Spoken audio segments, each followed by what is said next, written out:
নমস্কাৰ ফ্ৰেন্ডছ পুনৰবাৰ স্বাগতম জনাইছো আমাৰ চেনেলৰ নতুন এটা ভিডিও লৈ আজিৰ ভিডিওত আমি হায়াৰ সেকেন্ডাৰী ফাৰ্স্ট ইয়াৰৰ এডমিশনৰ প্ৰসেছৰ বিষয়ে আপুনি জানিবলগীয়া সকলো কথা আলোচনা কৰিম আপুনিও যদি হায়াৰ সেকেন্ডাৰী ফাৰ্স্ট ইয়াৰৰ এডমিশনৰ ডিটেইলছৰ বিষয়ে জানিব বিচাৰে তেন্তে আমাৰ আজিৰ ভিডিওটো স্কিপ নকৰাকৈ শেষলৈ চাব আমি আবেদন প্ৰক্ৰিয়া স্টেপ বাই স্টেপ জনাই দিম লগতে এই আবেদন প্ৰক্ৰিয়াৰ বাবে কি লাগতিয়াল ডকুমেন্টছ লাগিব তাকো জনাই দিম লগতে আপুনি যদি চেনেলটোত প্ৰথমবাৰ আহিছে তেন্তে যিকোনো চৰকাৰী চাকৰি হওক বা কাৰেণ্ট এফেয়াৰ্ছৰ বিষয়ে যদি আপুনি জানিব বিচাৰে তেন্তে চেনেলটো সাবস্ক্ৰাইব কৰি বেল আইকনটো টিপি যাব যাতে কোনো ধৰণৰ আপডেট আপোনাৰ পৰা মিছ হৈ নাযায় লগতে লাইক এণ্ড শ্বেয়াৰো কৰিব তো আহক আৰু দেৰি নকৰি আজিৰ আপডেটৰ পিনে আগবাঢ়ো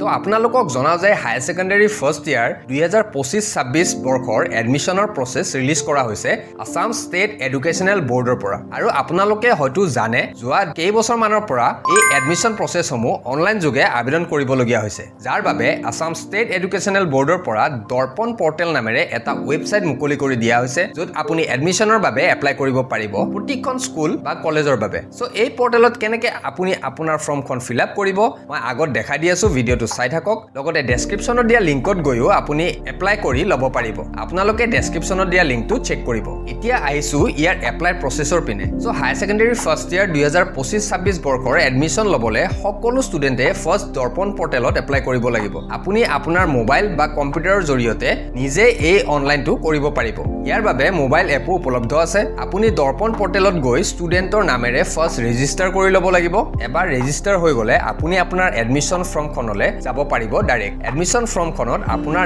name address father name mother name date of birth সকলো ডিটেইলছ শুদ্ধকৈ ফিল আপ কৰিব তাৰ পিছত ফৰ্মখনত আপোনাৰ বাবে স্কুল বা কলেজসমূহৰ লিষ্ট দেখাব তাতে আপুনি আপোনাৰ ভাল লগা কলেজ বা স্কুলখনত সিলেক্ট কৰিব পাৰিব সিলেক্ট কৰি তাতে কি সাবজেক্ট আপুনি ল'ব বিচাৰে তাৰ বাবে সুধিব আপুনি বিচৰা সাবজেক্টসমূহ তাতে ইনপুট কৰিব তাৰ পিছত আপুনি সাবমিট কৰিব শেষত প্ৰিন্টআউটটো ল'বলৈ একেবাৰে নাপাহৰিব কাৰণ সেই প্ৰিন্টআউটটো বহুতে ইম্পৰ্টেন্ট হয় এতিয়া আহিছো এই পৰ্টেলত এপ্লাই কৰিবলৈ আপোনাক লাগতিয়াল ডকুমেন্টসমূহৰ পিনে ইয়াত এপ্লাই কৰিবলৈ সকলো ষ্টুডেন্টৰে যোনে এপ্লাই কৰিব তেখেতৰ পাসপোৰ্ট সাইজ ফটো লাগিব তাৰ পিছত লাগিব HSLC মাৰ্কশিট আপুনি মাৰ্কশিটসমূহ ডাউনলোড কৰি ল'ব তাৰ পিছত লাগিব কাষ্ট সাৰ্টিফিকেট জেনাৰেল সকলৰ বাবে কাষ্ট সাৰ্টিফিকেটৰ প্ৰয়োজন নাথাকে তাৰ পিছত লাগিব ডিজেবিলিটি সাৰ্টিফিকেট যদি কোনোবা ফিজিক্যাল হ্যান্ডিক্যাপ ষ্টুডেন্ট থাকে তাৰ পিছত যদি কোনোবা টি গাৰ্ডেনত কাম কৰা লোক আছে ৰিটায়াৰ্ড টি গাৰ্ডেনত কাম কৰা লোক আছে তেওঁলোকৰ ষ্টুডেন্ট সকলৰ বাবে লাগিব TGL সাৰ্টিফিকেট তাৰ পিছত যদি ষ্টুডেন্টে গ্যাপ লৈছে তেন্তে গ্যাপ সাৰ্টিফিকেট লাগিব আৰু এই গোটেইসমূহ সাৰ্টিফিকেট বা ফটো আপুনি JPG বা PNG ফৰ্মেটত আপলোড কৰিব লাগিব দৰ্পণ পৰ্টেলত এইখিনি ডকুমেন্টছ হলে আপুনি